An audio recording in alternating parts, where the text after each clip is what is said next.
couple mid-2000s, 2010 NFC guys to talk about the AFC.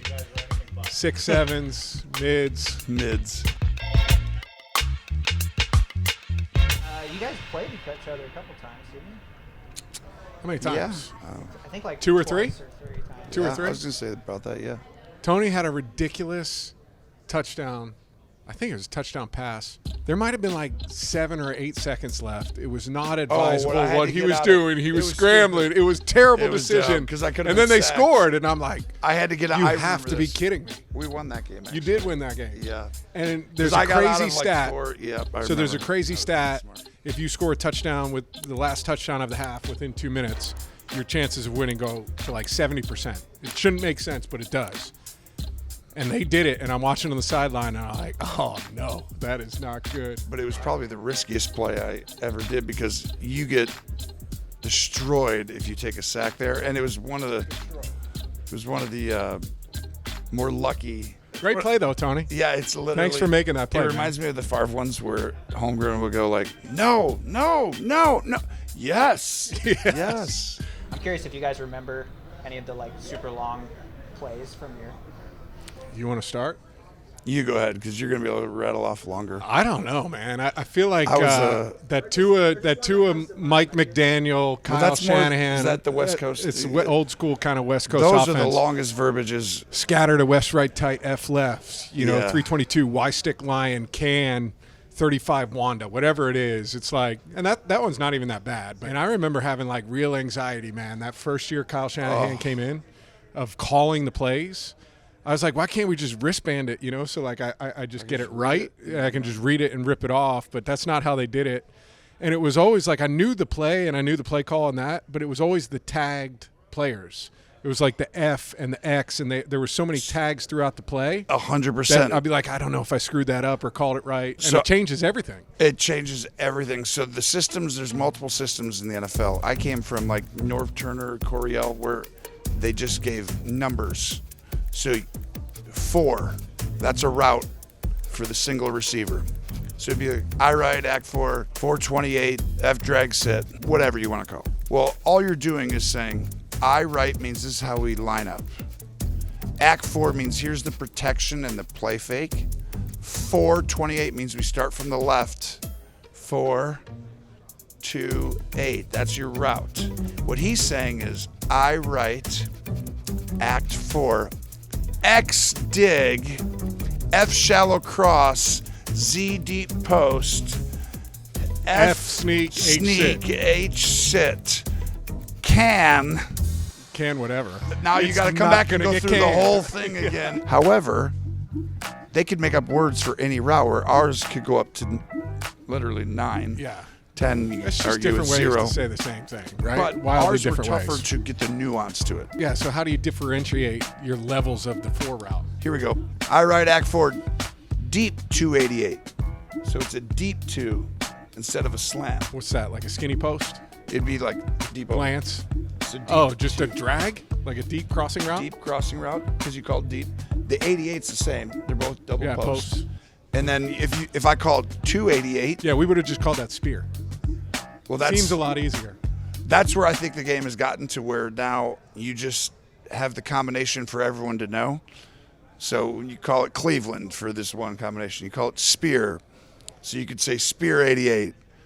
But I'm like, you could do that over and over, but we're always trying to minimize the verbiage to make it easier. So That's I why I can like understand 2 minute. your anxiety. That's on why I that. like 2 minute. All of that verbiage we were talking about before goes to the wayside. And it limits what the defense can do. Correct. I think it's Substitutions are tougher. substitutions become difficult, pass rush slows down, and the key to throwing the football in the NFL is making sure you're protected. I think it's one of the great ways to slow down a pass rush. And the funny part is when teams get down, they start to hurry up and they score more. The more you hurry up, the less you can do offensively. In other words, you get to your core plays for the most part, and defense has to get to their spot. Offensive players don't necessarily get as tired as the defensive line, and that's one of the keys about hurrying up. And part of me always thinks, like, let's go hurry up to start a game. I always said, like, love it. if you could just hurry up to start a game and give your core plays, you'd probably go down and score. I think it gives you your bread and butter on offense too, right? The stuff that you're good at. It limits the number of mistakes you make offensively, and it puts people in positions to be comfortable and know what's coming.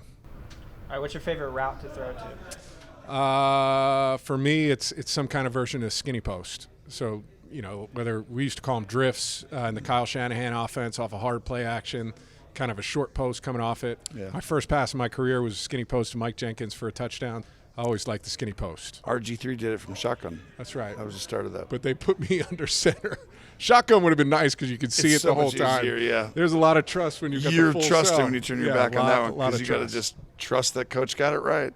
One of the most important ones for me was developing it with like Des Bryant was the back shoulder fade in the red zone inside the 5. And when you're on the 2-yard line and it's second down, it's like just call this play. They know it's coming. The receiver has to do his job perfectly with the leverage and how he goes about it, and the quarterback as well. Like if that guy's going to guess back shoulder and I just throw it and he does it incorrectly, doesn't use his body correctly, then you won't throw it again. Elite O-line or elite skill players? You got a stout O-line, but your skill players are all right, or you got absolute superstars, but O-line's a little shaky? Give me both, man.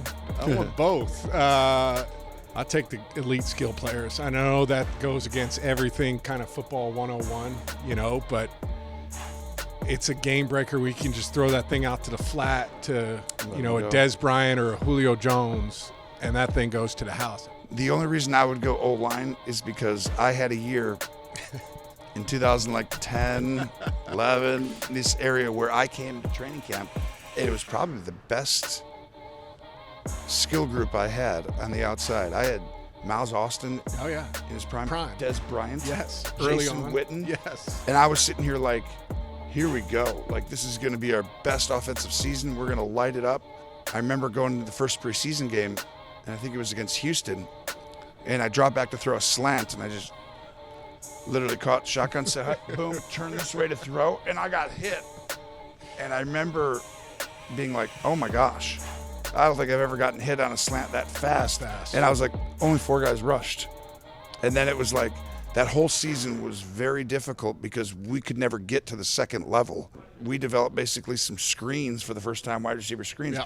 But it was like, wow, I couldn't utilize the skill position to its ability. However, if I didn't have one of those dudes and the O-line gave me all day, that's still single high out there and Correct. he can't win, and now you're dead too. So I think the that's why other you were thing, right when you said I think the other thing taking the skill guys is it changes the numbers that you get, right? And so True.